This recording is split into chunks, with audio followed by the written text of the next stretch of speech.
So I'm going to talk about steadfastness, or the steadfast approach to disagreement as an intellectual virtue. I will, of course, discuss what an intellectual virtue is and what virtue is, right? But previously, steadfastness, or being steadfast, is described as a strategy. And the colloquial phrase, sticking to your guns, was used.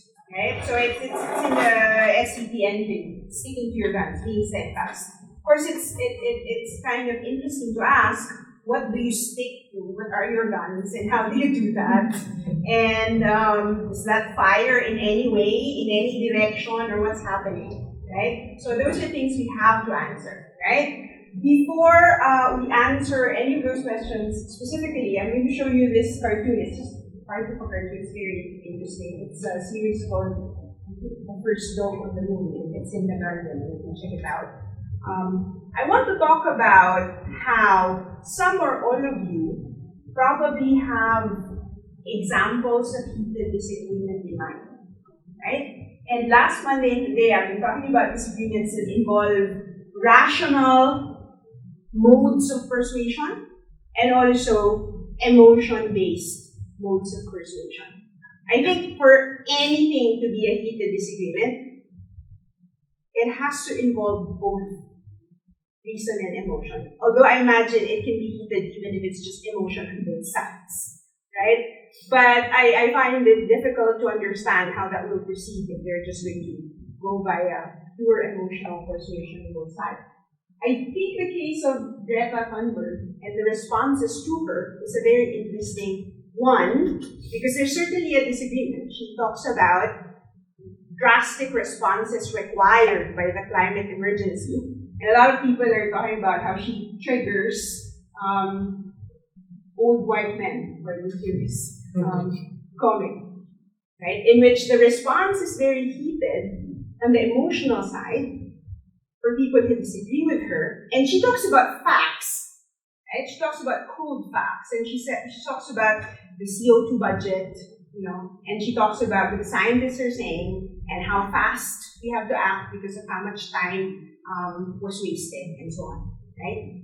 So I think there is an interesting disagreement, heated disagreement, if there is at least reason, if there is reason, good reasons on at least one side. It would be even better if there are reasons and good reasons on both sides, right? But certainly the heat is coming from the emotional responses from both sides, right? You can have a variety of other examples apart from this, right?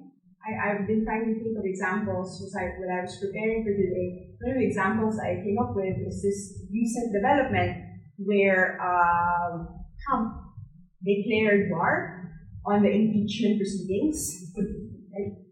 So there's going to be a huge confrontation happening there. But also, one thing that's very close to our experience is this disagreement about whether there is a public transport crisis in Metro Manila. Or more accurately, whether there is a mobility crisis, right? Certain sectors of society are saying, it is a crisis. This is a very serious problem, right? And then you have the presidential spokesperson saying, it's not a crisis because people eventually get to where they want to go, right? So I think this is a little bit like the Thunberg case, where there are reasons on one side and there's intransigence connected with emotional responses on the other, right? Now we are, of course, interested in what to do in such cases, right? And I've started to address this question last Monday, where I talk about something I call the puzzle about the involvement of both reason and emotion in disagreement, right? Today I'm going to be more specific about what the puzzle is, right, or how we are talking and thinking about it. It's a puzzle about the regulation of reason and emotion in disagreement. One form of regulation that we discarded last meeting is forbid anything emotion-related. Right? That seems like a rationalist idea. Only reasons are acceptable. I think for beings like us, for humans, this is not this is not even possible. Right? So granted that we allow the involvement of emotion in persuasion, how do you regulate that? Because we know there are certain forms of emotion-based persuasion that's underhanded, that's manipulative, that's misguided, even when you're talking about the involvement of your own emotions when you engage in this. There is such a thing as dysregulation here, right? So just a summary of the things we've said, right? Last meeting. Reason and emotion are inextricably intertwined in cases of people disagreements. It's not possible to, or even desirable, to piece them apart. And that's just the reality that we have to regulate for and manage in ourselves and others. Right? So recall that we are interested in the practical question. Right? So normative guidance, any theory that, or any story you give, if you use too fancy, any story that you give about how to manage this must say something about both reason and emotion, right? And one of the ways that we can do that is through the principle of charity that I spoke about last Monday, which I've adapted for cases of disagreement, so we can direct attention to at least mitigating impacts of cognitive weaknesses on our ability to understand the person views. Suddenly you didn't use it. I don't know what. Okay. Right. Okay. In the other room. Okay. Okay, that was quite distracting. Okay, that's alright. So we'll proceed with another solution to the puzzle, to the regulation of reason and emotion in disagreement. Right? And I'll talk about a very practical case. I thought about telling you about where my case comes from last meeting, but maybe it's a good idea for me to start talking about it now, and you can watch it afterwards if you so desire. It's from an episode of a Netflix series on street food. Right? So in one of those cases, I saw an example of disagreement that I think is highly relevant and that we can theorize about, actually. Right? It's very practical and it's very relatable. Okay. But before we go to that practical case, I'll talk about the theoretical side, right? Which, as I said for today, is connected to intellectual virtue. Okay, this is supposed to not be that, but anyway, you see all the points all at once, right? So, what's the solution? How do you regulate both emotion and reason in disagreement? The quick answer is to use virtue. Now, virtue is an old-fashioned concept, and we have to be careful about how we define it, and how we use it, and how it's supposed to help. Right? More specifically, I will talk about intellectual virtues or virtues in epistemology. Right? Okay. So first, definition. Virtue is an acquired base of excellent human functioning. If you see that first line right there, short sentence, few words, we can actually spend hours, maybe even days, unpacking that. But it's not like a theory, philosophy class, so we're not doing that, right? So virtue is an acquired base of excellent human functioning. Acquired meaning it's something you have to work at having. If you are brave, you are courageous, you work at that. You become courageous because you acquire that property. Okay? And it's a form of excellence. That's actually the etymology of the word virtue. So originally comes from, at least in Western philosophy discussions, comes from the word alite, yes, which literally translates to excellence. Right? So this is excellence based on what something is. Right? So it's an acquired base of excellent human functioning, right? Which we can understand in two ways, and I think the two ways can go together. One, virtue is maturation of naturally occurring capacities. Maturation of naturally occurring capacities. For instance, right? We have a capacity to manage fear. if we work at it, this capacity to manage fear can grow well so that we don't become too afraid when we need to do something important. And that's the path towards having the virtue of courage. It can be moral courage or it can be intellectual courage. It can be courage to disagree with people in authority. It can be courage to deploy provocative arguments like the one that Garfield and Van Norden came up with. They didn't just come up with that. When the people responded to it a lot, they pushed it. Right? And I think that's very important. There was a lot of pushing for the idea that there should be greater diversity in philosophy. And arguably, this involves intellectual courage.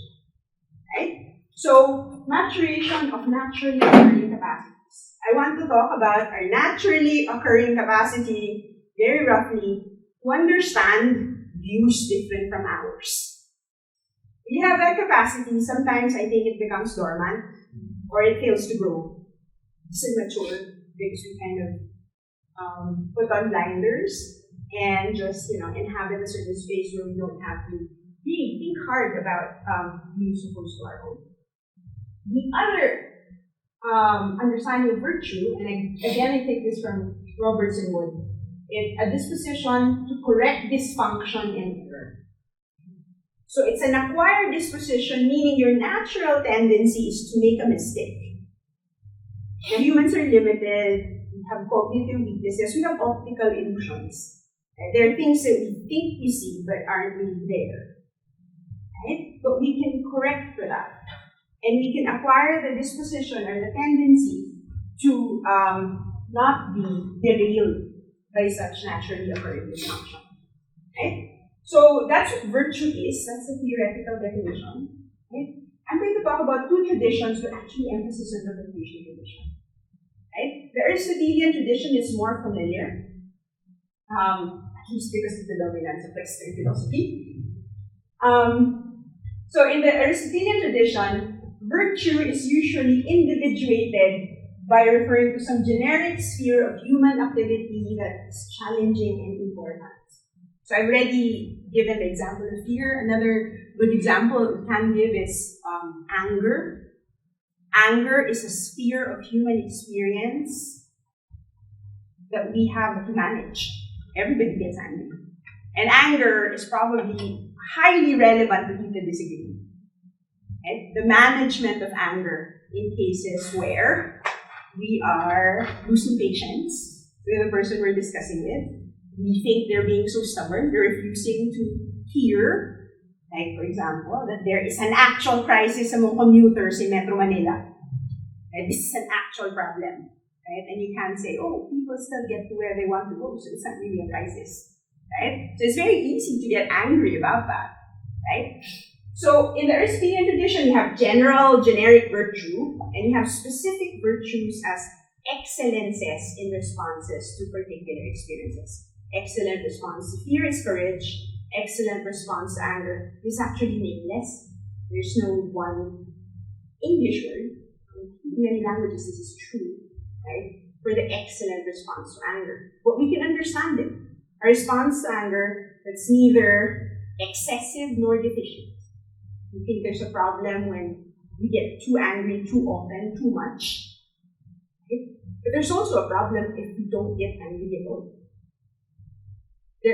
There are cases where anger is a proportionate response. Right? So the excellence is understood in terms of proportionality. Right?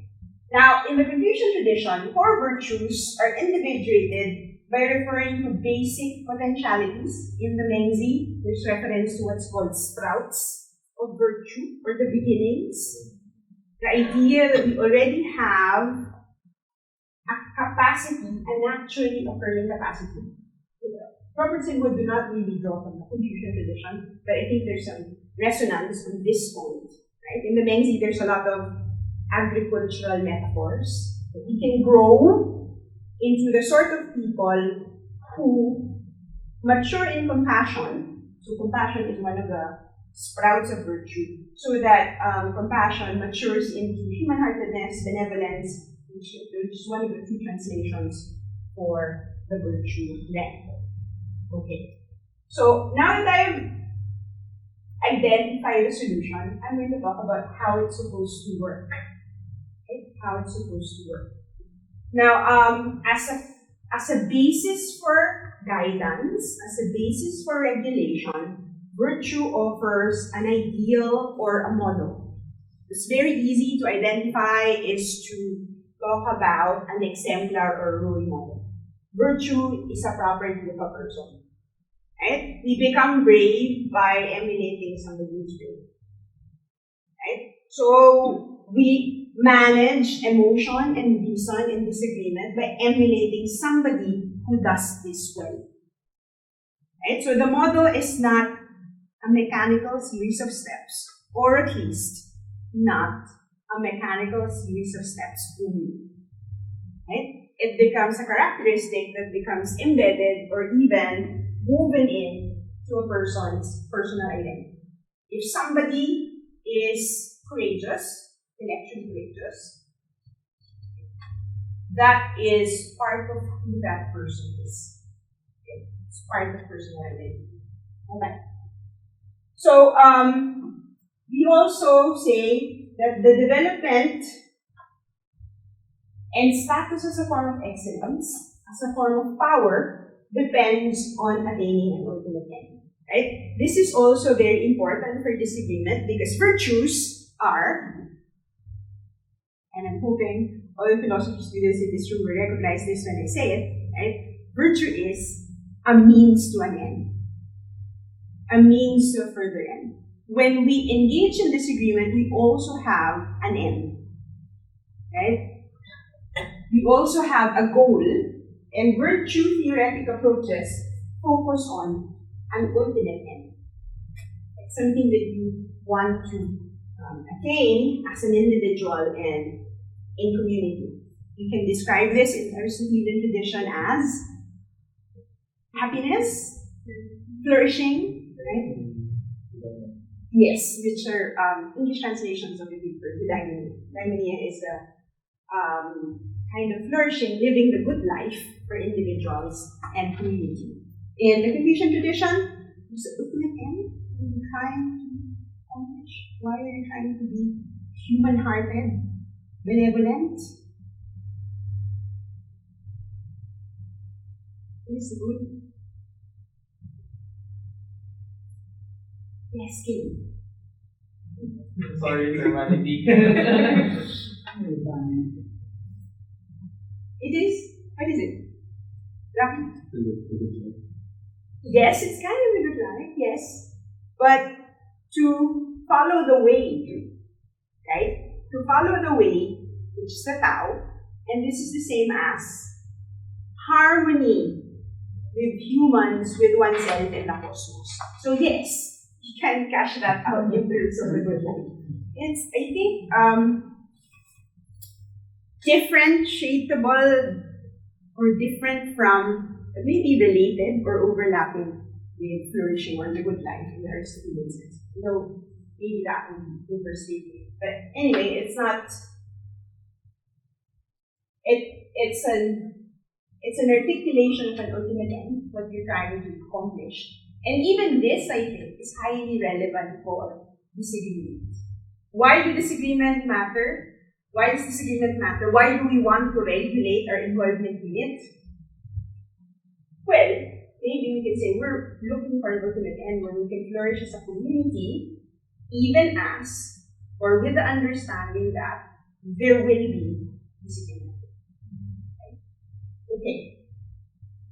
Finally, virtue is only possible through the exercise of the will. I'll talk more about this in the next slide, where I refer to this book. So I'm using this framework from Roberts and Wood, where they talk about intellectual virtues. And it's sometimes referred to as alternative virtue epistemology, alternative as opposed to mainstream, because the mainstream approach is characterized by certain views that Robertson would deliberately set aside. Right? So what characterizes this alternative view? I'm not going to talk about the mainstream view then. is what we don't really have an interest in that here. So what are the three basic features of this alternative approach that's going to be relevant for us? Right? First, according to Robertson Wood, it's unhelpful to draw a strict line between moral and intellectual virtue. And so for them, intellectual virtues are also directed towards the same end that moral virtues are directed towards. And so we need to know, we need to be conscientious, intellectually charitable, open-minded, right, in order to attain an ultimate end. Right? Second, they focus on something called regulative epistemology, meaning they focus on guiding action instead of solving logical puzzles of an epistemological kind. Right? Finally, and this is what I want to dwell on, I think this is one of the most interesting points that Robertson would make. They take the will to be a central epistemic faculty. Don't know a lot about epistemology. This is kind of unusual, right? To say that the will, the ability to make decisions, choices, roughly, right, is an epistemic faculty, right? And they say something further that I'll discuss as we go along, which is that the will is a function of emotion. Right? The will is a function of what decisions we can make with regard or with respect to our emotional responses. Okay. So I'm going to quickly go over the next slide so we can talk about steadfastness. Right? So just translating this into epistemic functioning. Right? So it's an acquired base of excellent functioning, specifically in the domain of knowing. And we talk about the will, where we assess the objects of urges and desires and attractions for their eligibility, and then choose what to do. I'll give a concrete example so that's not too abstract. When you have a heated disagreement with someone, one of the desires that you have, and this is perfectly normal, and one of the urges and desires that you have is to defeat your opponent. To win. Like, this is a battle. If it was a formal debate, there would actually be scorekeeping and adjudication.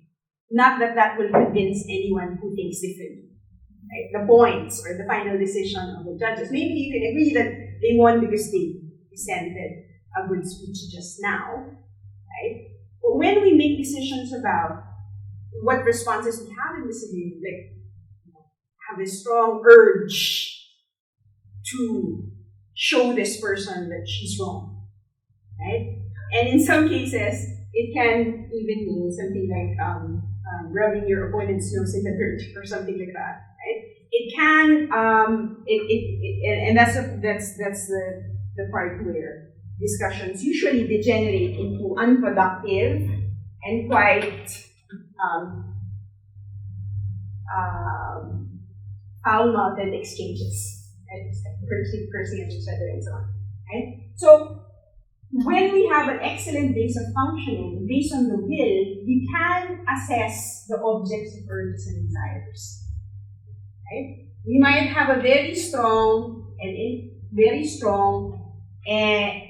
desire, intuition to defeat your opponent. We also, I think, have a desire to be curious. Why are we saying that? Where is that coming from? Sometimes that's overridden, especially when we feel threatened by our opponent, right? But these are things that we make decisions about, right? And we can talk about excellence, good choices in this domain, right? And then we can choose what to do, right?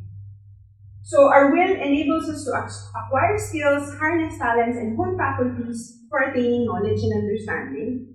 More specifically, for our discussion, for attaining knowledge and understanding about what other people are saying, what they mean, where it's coming from, and how we can engage with them, how we can talk with them, right? In a way that leads to something other than just one person saying, I believe this, and then the other person says, no, you're wrong.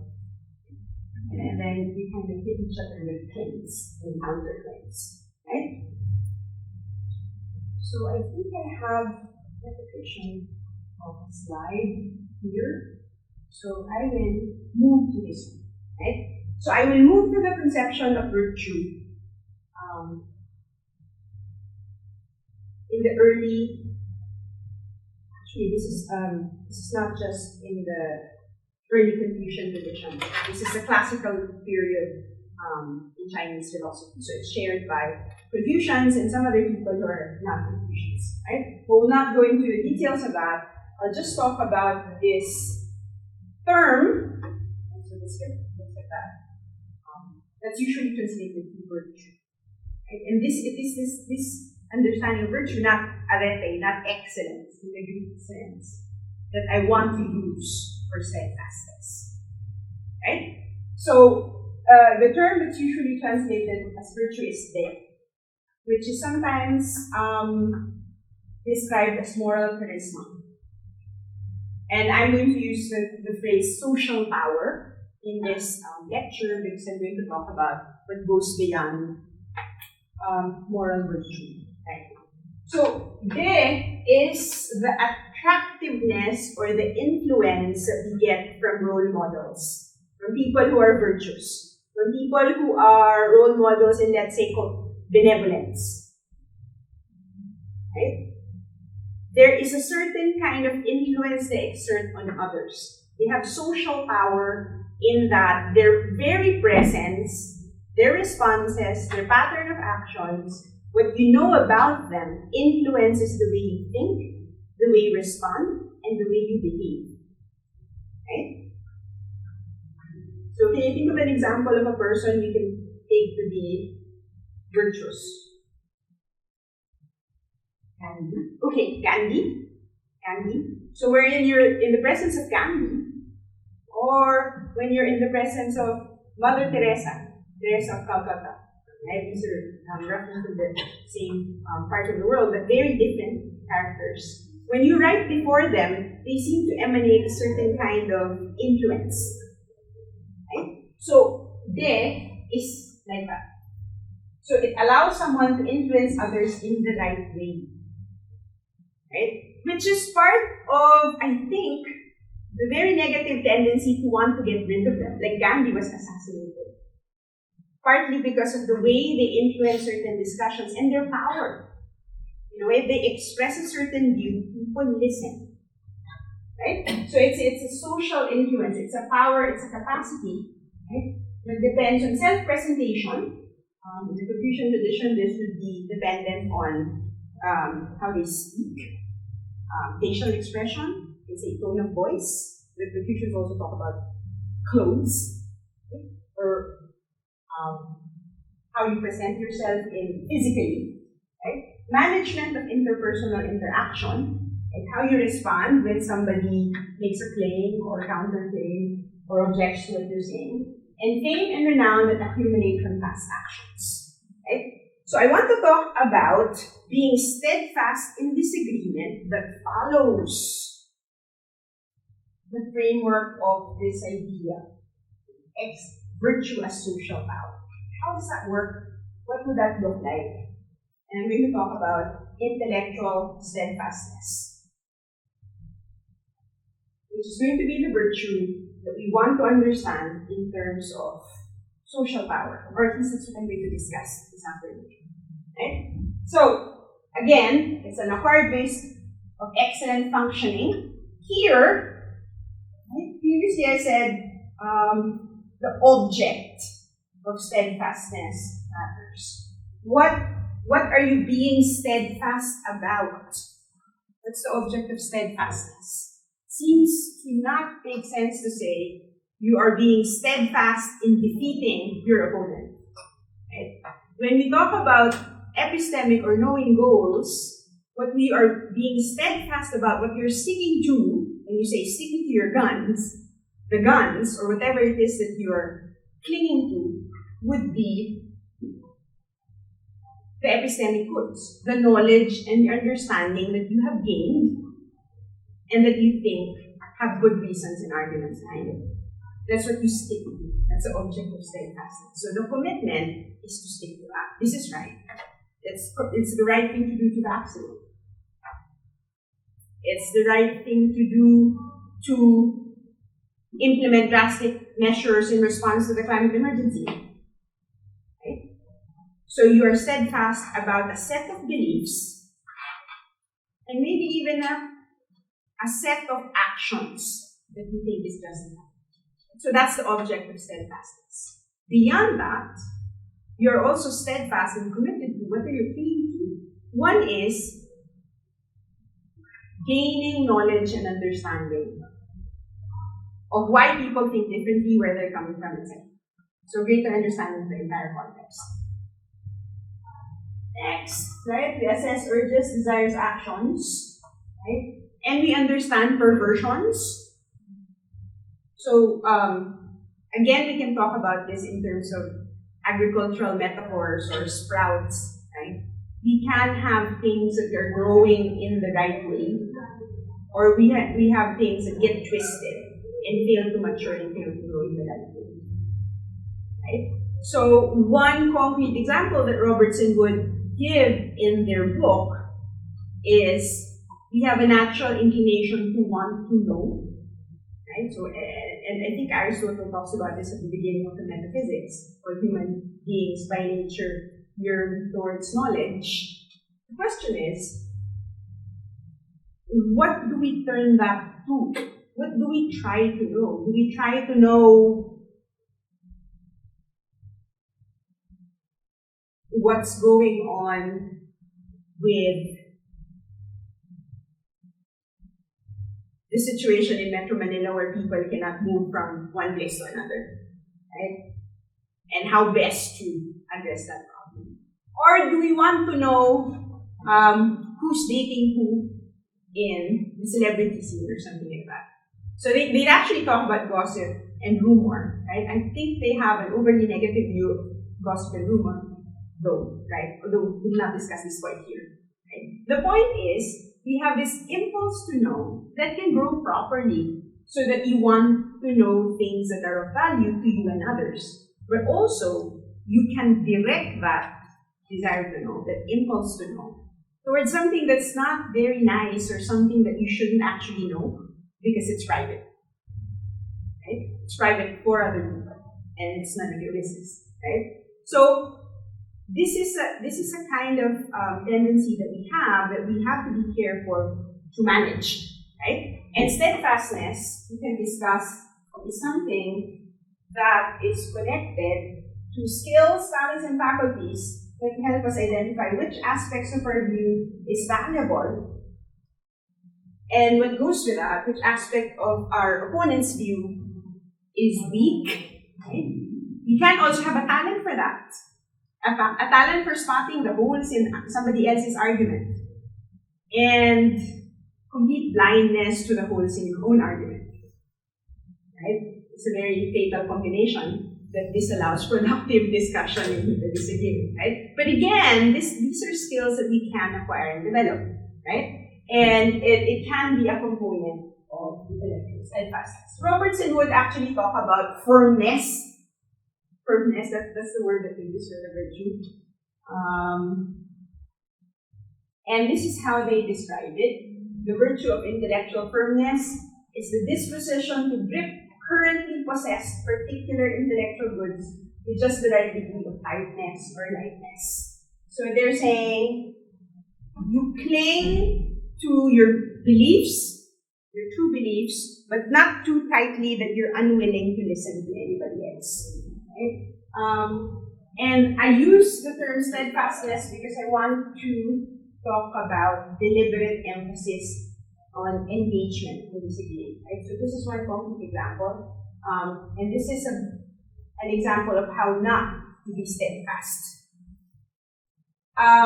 This is the dialogue that you can throw. I'm not going to talk about all of it, but basically Socrates meets with this guy outside the court in Athens, and then the guy says, I know what holiness is, what piety is, and then Socrates tries to show him that he doesn't, or what he's saying doesn't make sense. At the end of the dialogue, this is what he says, right? Socrates tells him, but what you said doesn't make sense. You just went back to where you began, right? And then the guy Euthyphro was being firm, right? He was saying, oh, but okay, I don't have time, I have to go now, right? So I want to highlight something about steadfastness. It must be a steadfastness in the face of a willingness to engage.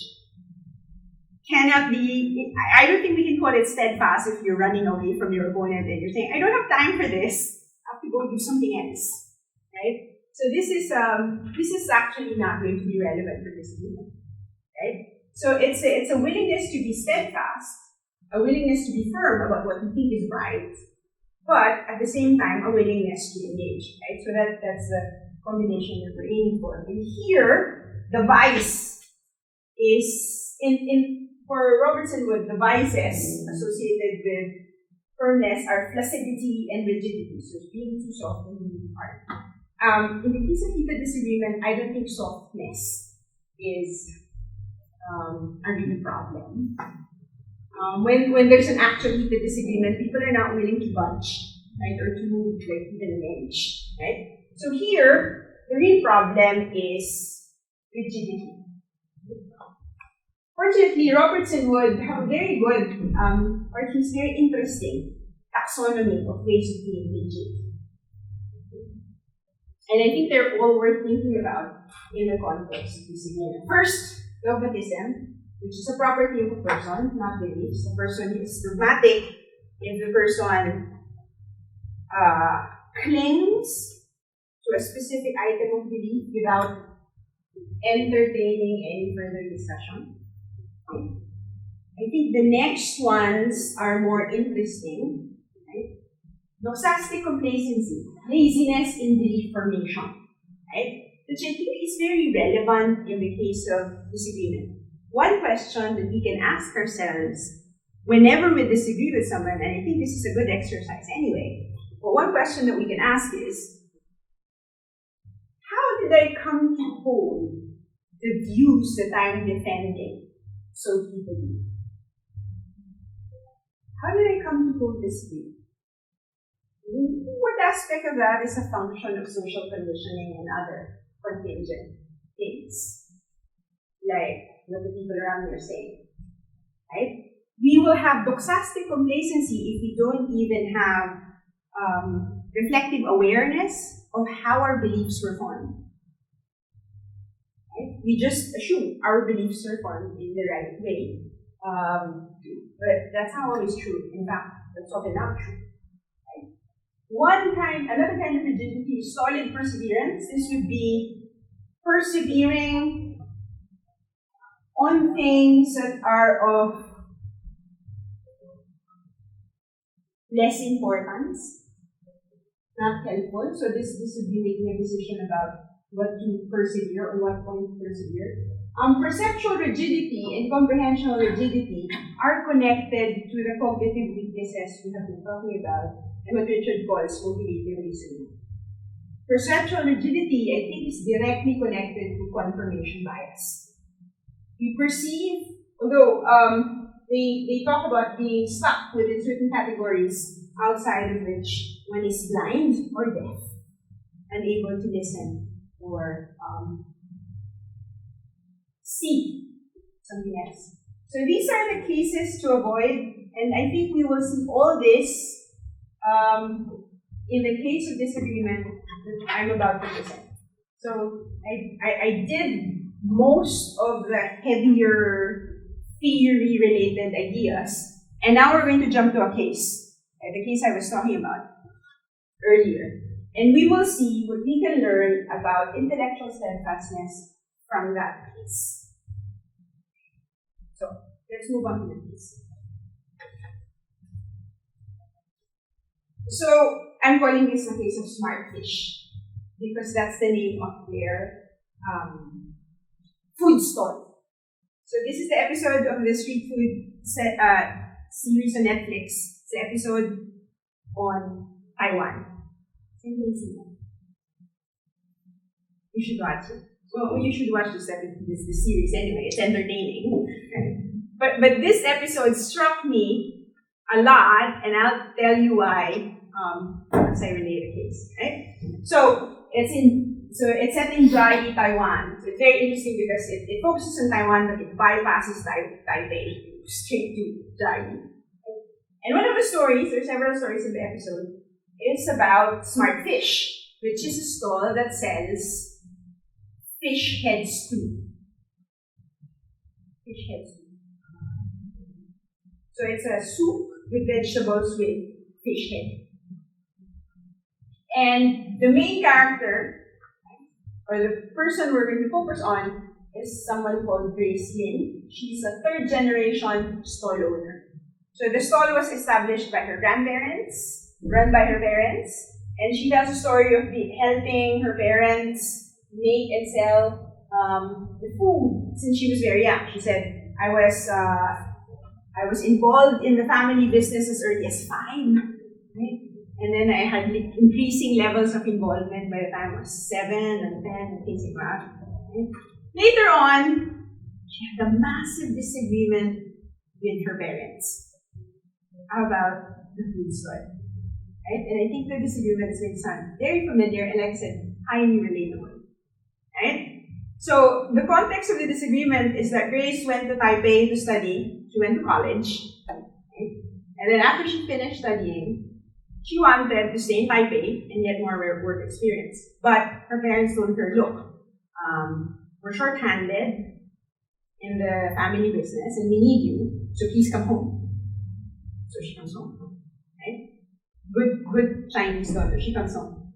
Right? And she helps out in the family business. Right? And she describes it as, I poured my heart into helping my parents. So that's the context. And before I discuss their disagreement, I'm going to point out what they agree on. And I'm going to talk about also something that's going to be very important, the impact of disagreement on communities, in this case, a family. Right? Because when you talk about social power, we have to talk about the very specific relationships that are there, right? Even before or beyond the disagreement. Okay, so what do they agree on? First, they have the same goal. Their goal is to manage the family business well. They also have the same values. Family is important. They also have, this is also important, of course, it's their way of earning money, right, and sustaining themselves. They also have the same work ethic, which is to work very, very hard and barely sleep and give everything. Right? They also have the same strong belief about the value of the original recipe. So nobody has this heretic idea of changing the product or even tweaking the recipe. That's not what they're disagreeing about, right? So there's a very substantial disagreement. There are strong, important relationships that matter to all involved, right? What do they disagree about? They disagree about how to run the business, how to manage the business, right? In the next slide, I will give you all the points of disagreement. All together. So first point of disagreement, Grace wants to buy a credit card machine and cash register. Previous to this, they had a copper pot, right? So this is started by her grandfather, right? So they put all the money in a copper pot, right? But she wants a credit card machine and a cash register, right? So that's one thing. Another thing is, and this is completely shocking to her parents, she wants to buy a dishwasher. Right? She wants to buy a dishwasher. They're hiring 5 to 6 people to wash dishes. And it's actually not enough because of the amount of customers that they have. So Grace herself has to help out those 5 to 6 people.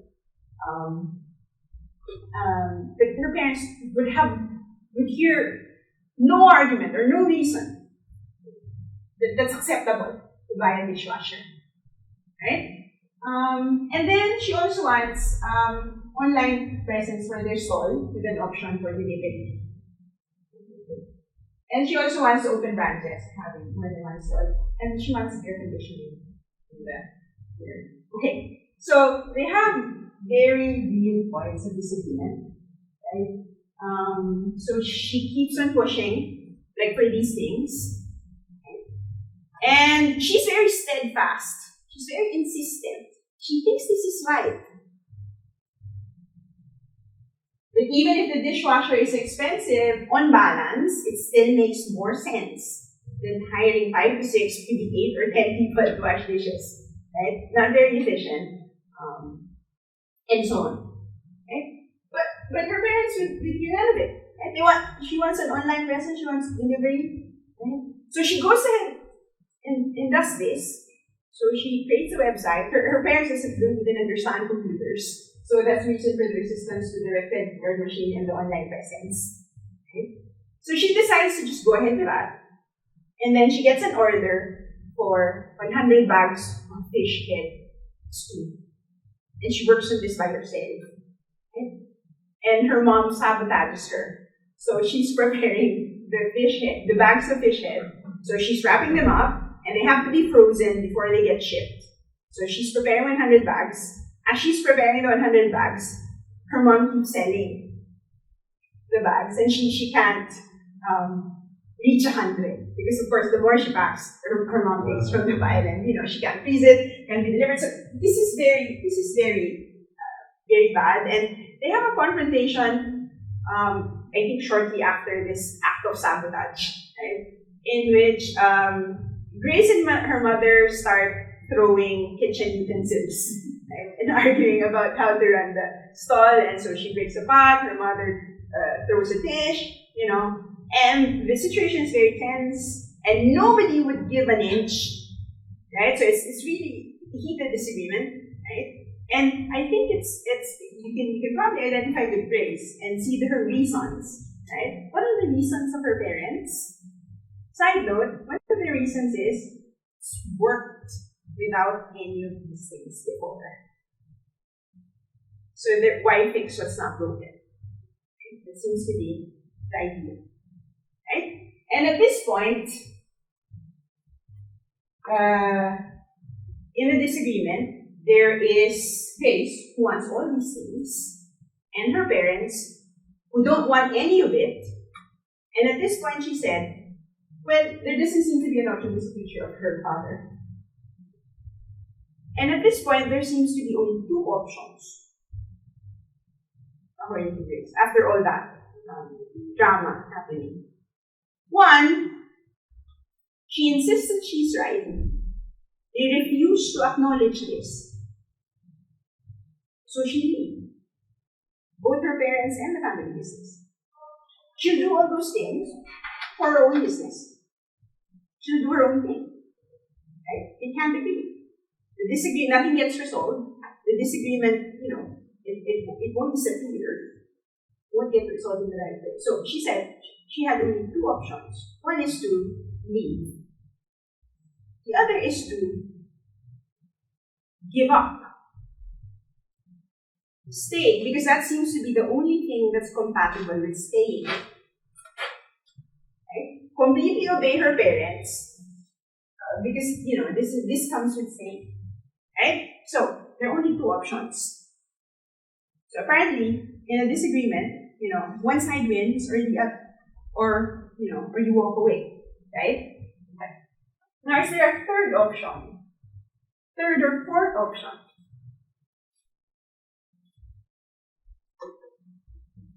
Can you think of any other option? Any other course of action? Now, according to Grace, and again, you can watch the episode and see this for yourself, she said, okay, I saw those 2 options, and I didn't see any other option. So I did, she says, I did what I usually do when I have a problem, which is I pray. She went off, she went to a separate place, and she tried to pray. In the scripture, there's a sequence in the episode where she goes to a temple and offers incense. And then she said, when I pray, right, and this might be a signal for starting slow thinking, more a deliberate form of thinking where you consider other options and you just don't go to the automatic things you consider, which is either leave or stay, right? She arrived at this very interesting idea. She is going to implement all those changes that she wants slowly, but only when her parents are on vacation. They go on vacation every year. Right? And this is what she did. Right? This is what she did. They go off on one vacation 1 year, and then they come back, and then there's already a credit card machine in the cash register. They can't do anything about it. Right? Next year, she buys a dishwasher. The year after that, she gives training to the staff, and she installs an air conditioning unit and stuff. Right? Okay. Now, what kind of solution is that? I think it's a very interesting kind of steadfastness. Right? So, my question to you is, what have we learned from this case? Right? About being steadfast. She didn't give in. The option of giving up on her ideas, that was completely set aside. Right? So what did we just learn? What did we just learn here? Right? Did we learn anything about being steadfast?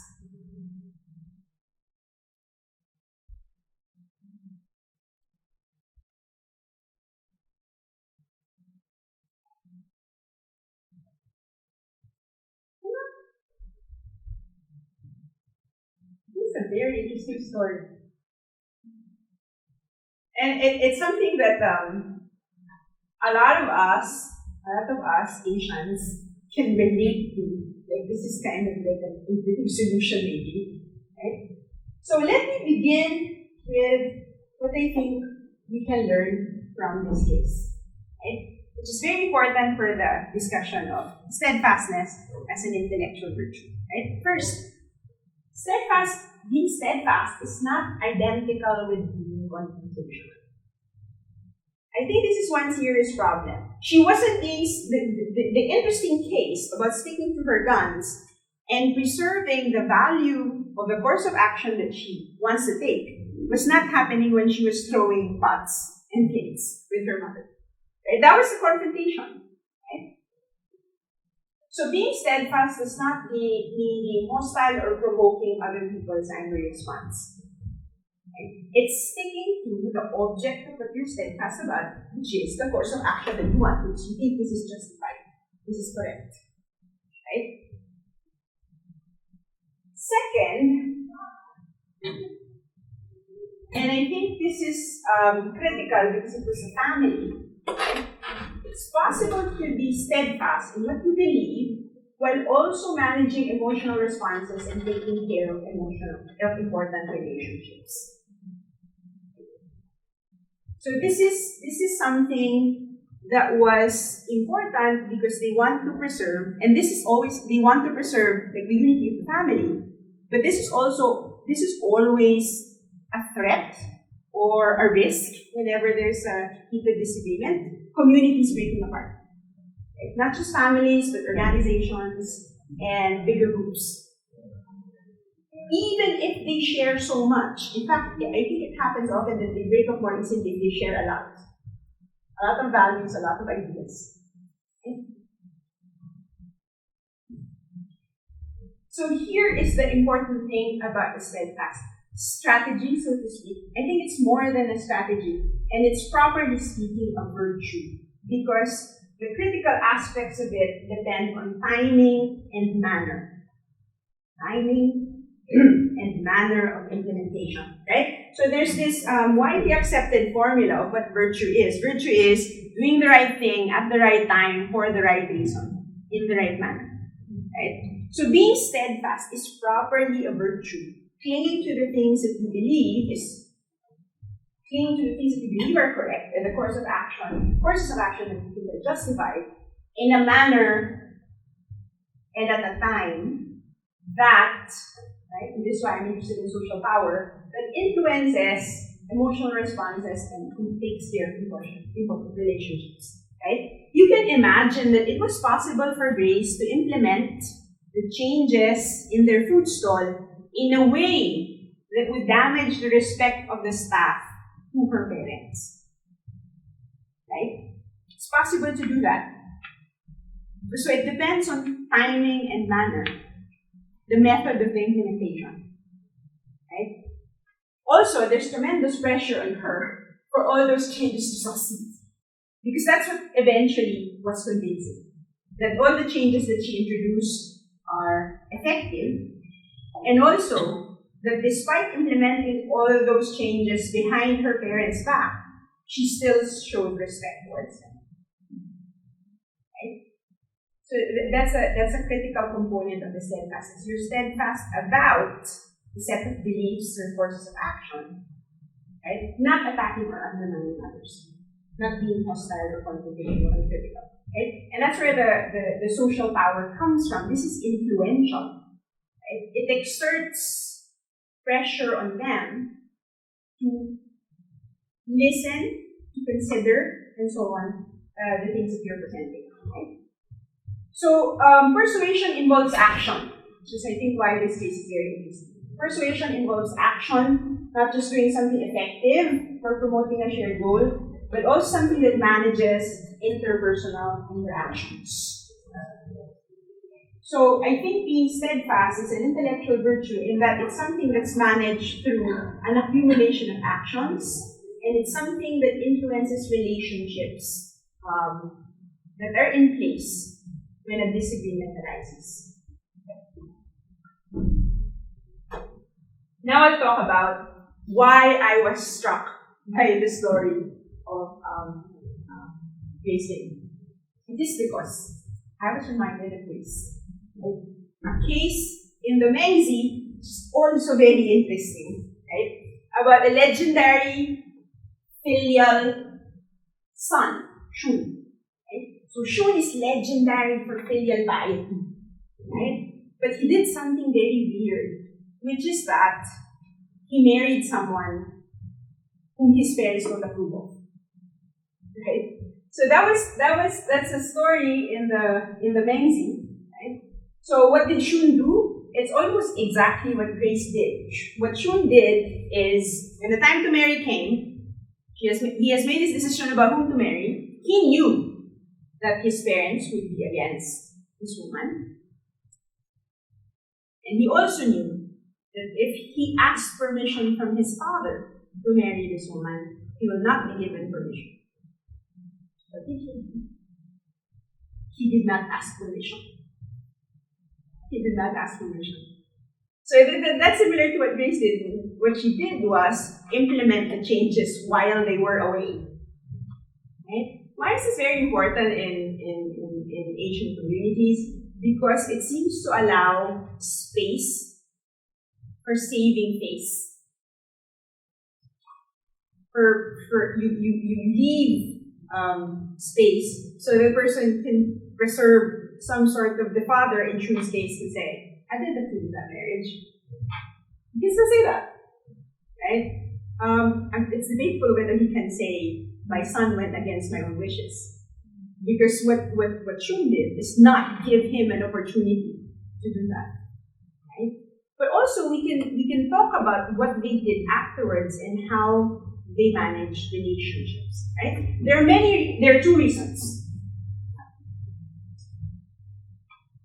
There are two reasons given in the Mengzi for Shun's behavior. One of the reasons is that the relationship between spouses is the most important of human relationships.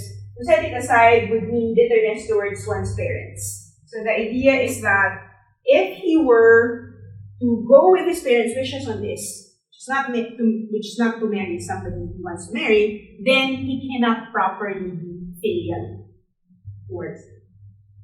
So the conclusion is, for him to continue to be filial and take care of them and respect them, he has to go his own way on this point. This relationship is very important. Right? So the steadfastness is connected to, inseparable from, managing relationships, interpersonal interactions, and taking care of the directionality of influence in those cases. Right? So that's what I'm taking from steadfastness as social power. Right? And these are things that we have discussed already. Right? So the object of steadfastness is the belief that one takes to be true, or set of action that one thinks is justified or better justified, comparatively speaking.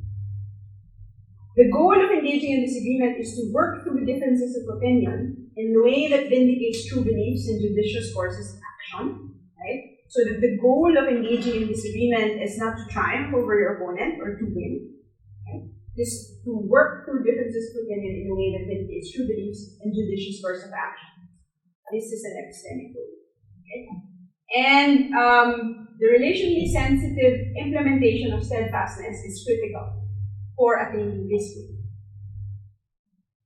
Right? So these are the ideas from steadfastness as social power that I'm taking from the smart fish story that illustrates, I think, a point in the main scene, right?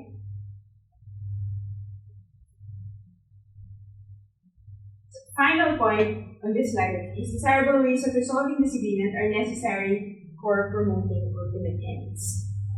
So there's no perfect resolution to the disagreement. In fact, I think it's possible for a heated disagreement to not end well. And maybe that even happens often, or maybe we think it happens often. Right? But for it to end well or to end productively, we have to focus on the ultimate ends, the good life, the harmony in community, and harmony with the cosmos that we understand from philosophers who talk about virtue as a means for attaining those ends. Right? So steadfastness as an intellectual, actually following Robertson word, is not just an isolated epistemic virtue. Taking care of the parents and taking care of the relationships in the two cases that we've seen, move over to the domain of moral virtue. And taking care of the relationship, right?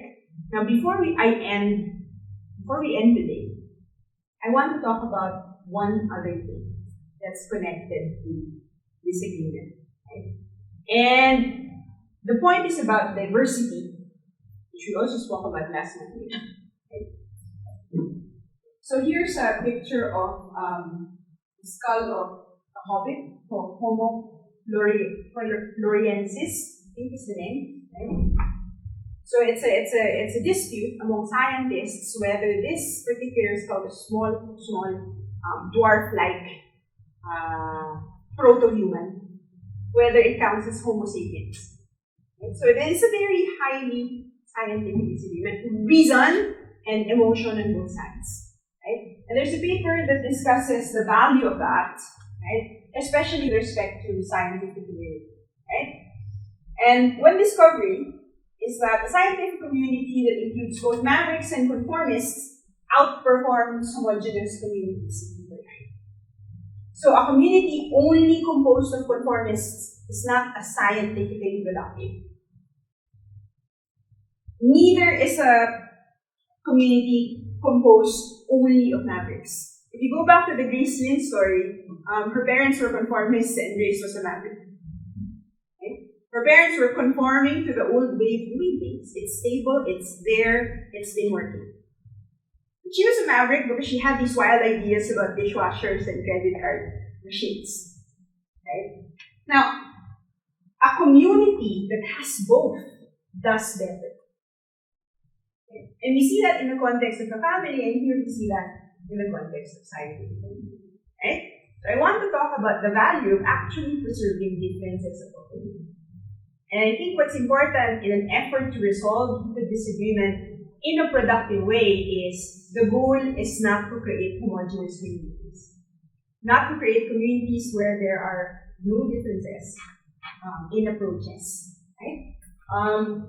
So two people, the Cruz and Slent, argue that taking a steadfast stance and maintaining disagreement is valuable, epistemically valuable for individual scientists because it helps them achieve epistemic goals. One of them being to find more evidence, to consider arguments more rigorously. I want to say also that it's a very interesting question, a very interesting point, maybe not a question, to say that in other communities, you saw that in a family, in the case of Rizal, having something, a community that contains both mavericks and conformists is beneficial for the overall system. And this is true beyond scientific communities, and I think it's very interesting to consider faith communities or religious communities. I think in religious communities, the mavericks are almost always considered heretics. And the conformists are trying to draw a line where they say the mavericks are not proper members of the faith community. But arguably, even or especially in faith communities, having diversity of views is productive. I think one of the things that diversity provides community of mavericks and conformists is a degree of accountability and an openness to new ideas and new experiences. But not something that's completely open, like a community composed only of mavericks, where you don't get the stability that you get from having, well, conformists is kind of abiding by a certain kind of orthodoxy. Okay, so here's a summary of the things that we discussed today. Managing the rational, so we talked about managing the rational and emotional elements of a disagreement through the intellectual virtue, through the virtue of being steadfast. So do you have questions?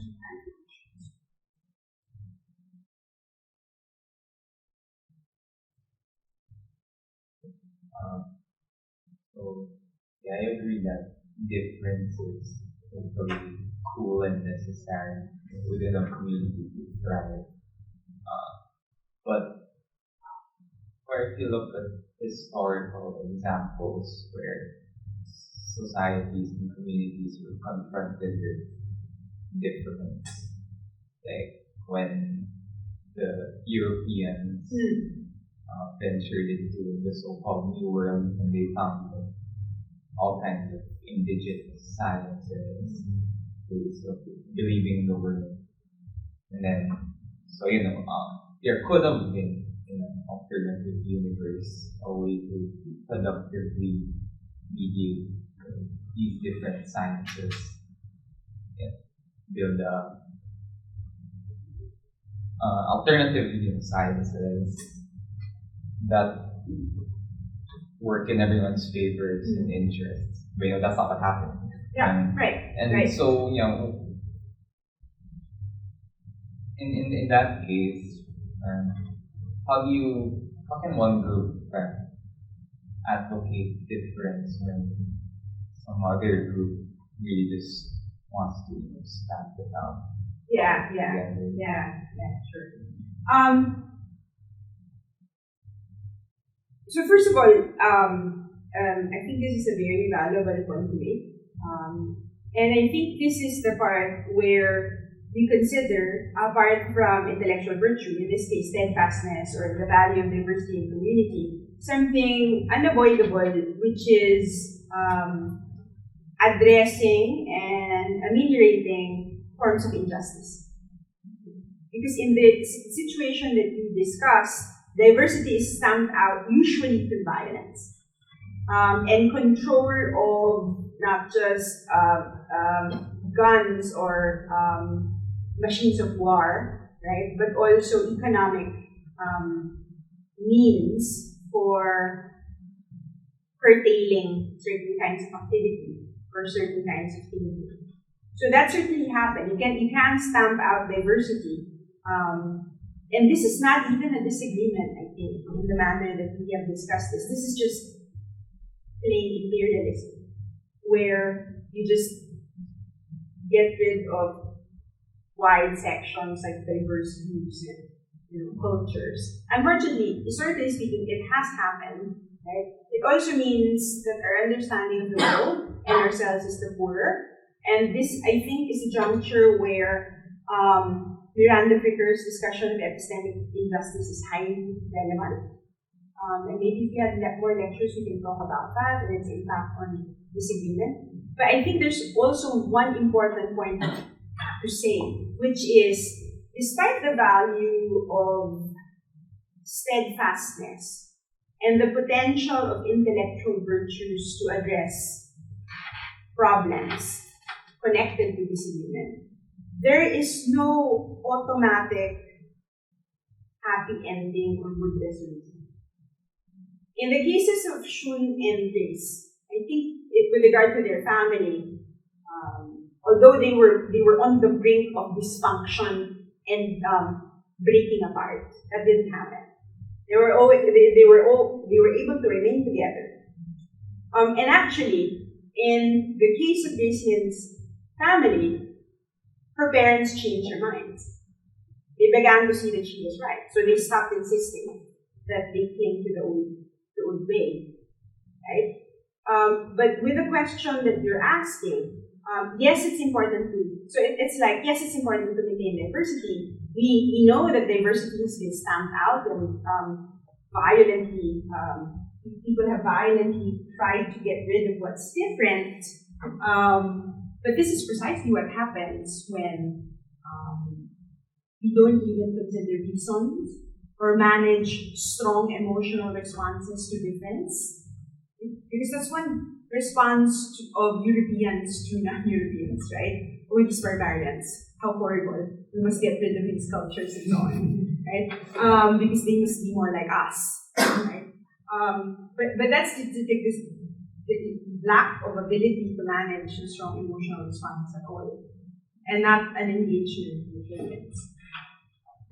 So I think it's very important to recognize that any kind of solution to heated disagreement is by no means automatic. And even if you deploy them, there's no guarantee that it will work. And I think this is consistent with the virtue theoretic approach as well. Because virtue is a means, it's a necessary means for attaining a certain goal, but just because you use that means doesn't mean you have nothing. There's no easy solution, much less an automatic one. I think Shun and Grace, one could argue they got a bit lucky. It's easy for me to imagine if I were a member of the LGBT community and my parents don't approve, and then one day I just suddenly bring over a boyfriend for dinner. People just, fine. It's like, I'm not seeing part catcher, just turn on, pero Grace's parents could have just gotten mad and gotten rid of the catcher, right? In the same way, if I bring somebody that shocks them to a family dinner, and they could just easily throw it out. Yeah. I think that happens. Yes, true. Like I said, there is no easy or quick solution. But I think it's also a mistake to attribute the success in those two cases to luck only. Like if we were to draw across a line that says, luck is the only cause of that happy result. I think that's inaccurate also. And again, in keeping with the virtue theoretic approach, the ancients were a lot more clear about this, that the element of luck is not something that you can rule out in terms of importance. Right? So, sure, in some cases, disagreements can be resolved in a certain way, like in the case of Ireland, you can also argue that there was nothing more there. But also, there was some skill in negotiation and handling the overall situation. If you talk about the truth commissions in South Africa and the way that they were able to manage things, sure, there was also some luck there. But it cannot be denied that there's something important in saying, okay, we'll have an amnesty for offenders, but the condition of amnesty is again, I think this is an epistemic goal. You tell the truth. You admit that you did. And we have that on record. And that's part of our community history. Is it perfect? No. Did they get rid of all the problems associated with that? No.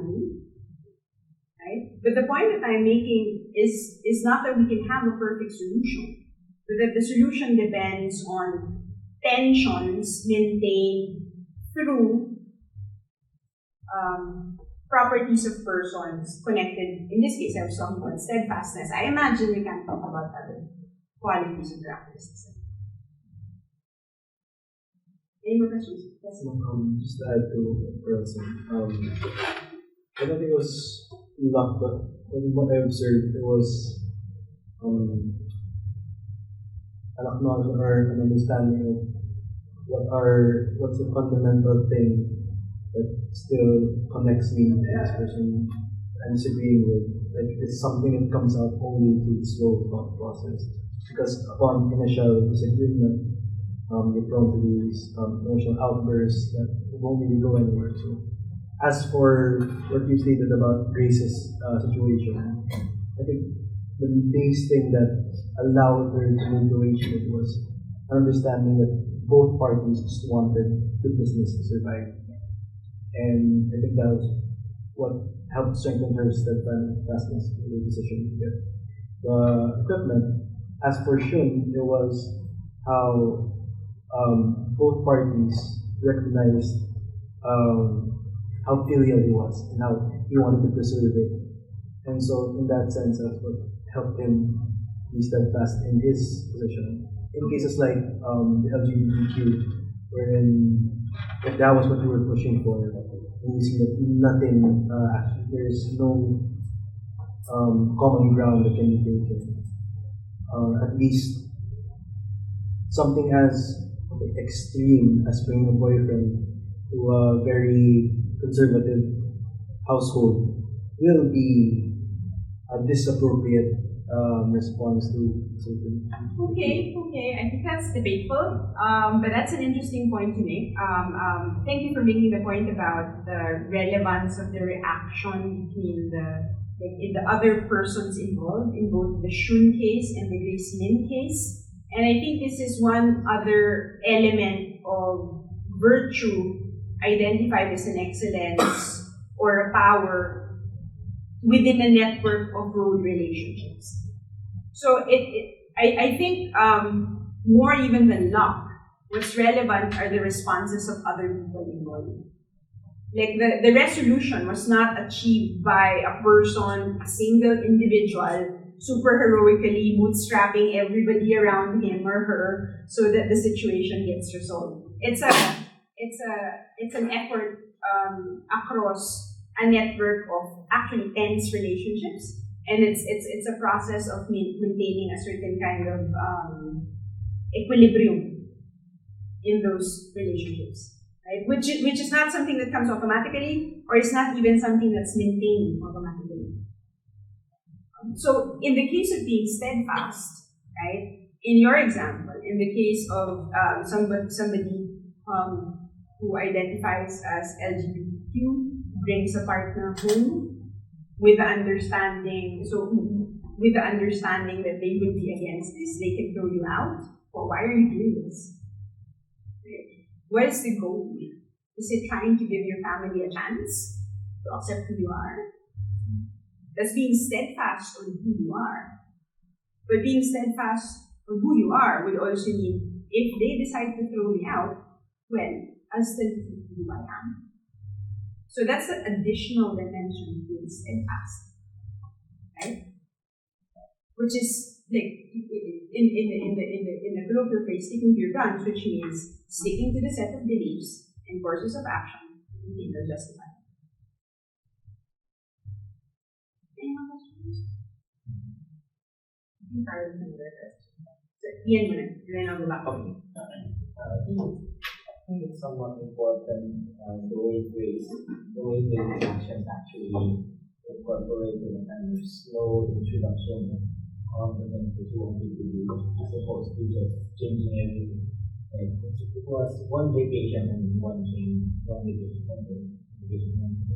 I think that kind of adds a tolerance towards the change rather than an immediate change into everything, and then it will result in a much more violent and maybe kind of argumentative way of facing. Okay, yeah. Maybe that was strategic. Introducing them all at once is confrontational and too difficult to balance. Strategically, I mean, this is a good tactic, not only because it would shock them less, but also it's easier to manage the moving pieces if you don't change them all at once. And part of the way that she was convincing is because she has shown that it was effective, right? But let's also notice that this is not possible to do in all cases, right? Where there are cases, and especially cases where there are extreme forms of suffering and injustice, where like this kind of slow, piecemeal approach is a failure to address something important. So although that has value, I hesitate very much to say it can be translated to a one-size-fits-all approach. But this point is in perfect keeping with the virtue-based approach, which is sensitive to particularity. If anything, you mentioned something about in the case of colonialism, it might not even be disagreement, but imperialism. Yeah. That's kind of interesting. Can like wide scale disagreement perpetuate imperialism? Like, is there a difference in time between difference in time between imperialism and disagreement? Like, when early religions confronted other religions, did it like start out as a time? Or that we don't agree that that's how you describe God, how we describe God is correct. And then after that, probably not patay. And I'm just trying to understand the difference between imperialism and disagreement. Like, is imperialism just one kind of disagreement? And if not, then what counts as disagreement with God? Okay, I can give you like a series of points, and I think Richard gave that near the beginning, where we can count something as a disagreement just for the purpose of isolating the phenomena that we're talking about, right? Just because there's a difference of opinion or differences in terms of life doesn't necessarily mean there's a disagreement. A disagreement presupposes a certain level of mutuality in trying to persuade the other side. This is the way to go. But the problem with looking at historical cases, especially with imperialism and colonialism, is that we have accounts that are very difficult to call. And I'll give you a very concrete example in a minute. Right? But my question is, where is this coming from? Why are we interested in drawing a line between disagreement and imperialism? In most cases, of course, and Europeans did this not just in Asia or the New World, but parts of Africa, which is they told the Moors, convert or be beheaded. Right? That's not a disagreement. So that's not a disagreement. I think that's a clear case of a non-disagreement that we can describe as a form of imperialism. Right? But if we look at cases like, let's look at the Philippine case, when Magellan's crew came to the country and they started converting the natives, which means baptizing them.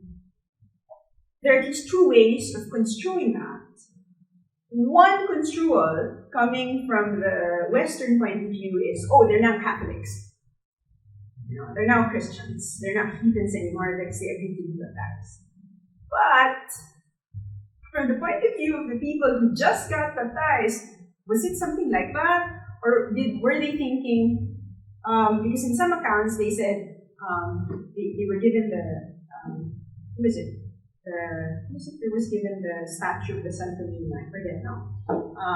Somebody was given the statue of the Santo Niño.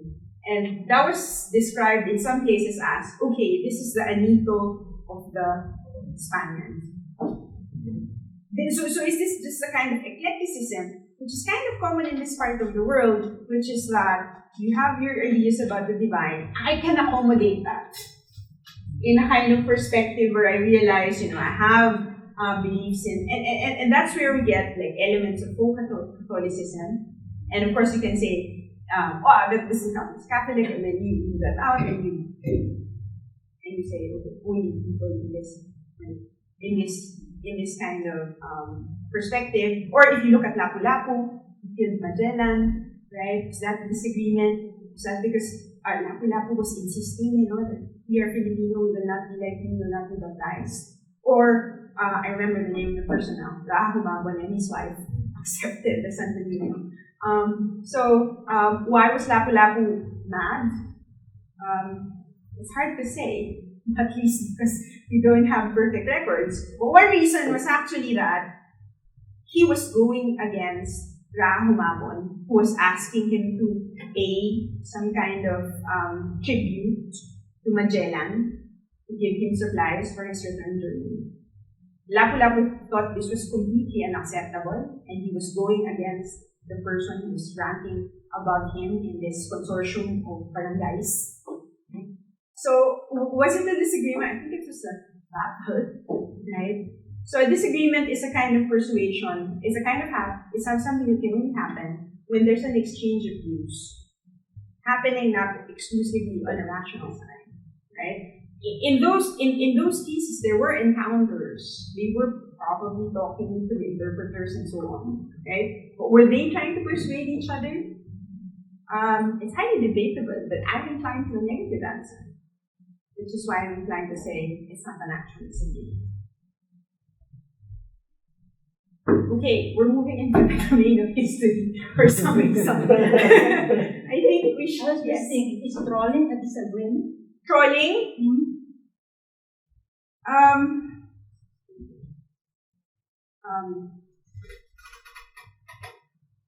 Trolling is an attempt to silence someone, okay? So that when you express a view and it's trolled, it means that you post certain things, not necessarily to make the person, the original speaker, change their mind, but to shame them into silence and to traumatize them and to threaten them. You're persuading them. I think it's a separate thing to persuade them to stop talking in the way they're currently talking, or to persuade them to change their minds, right? But I hesitate to rule it out as a form of disagreement because it's possible to push back against trolls, but that doesn't necessarily mean engaging them. Like, I think one of the more useful ideas is that you respond to trolls by starving them, which is one way of stopping them from doing what they're doing, but that means not engaging them directly. Right? So I think here there's a difference of opinion, and there's an attempt to make one side stop doing something, not necessarily to stop thinking something. Right? So it's a way to control behavior of somebody who thinks differently. But it's an interesting case.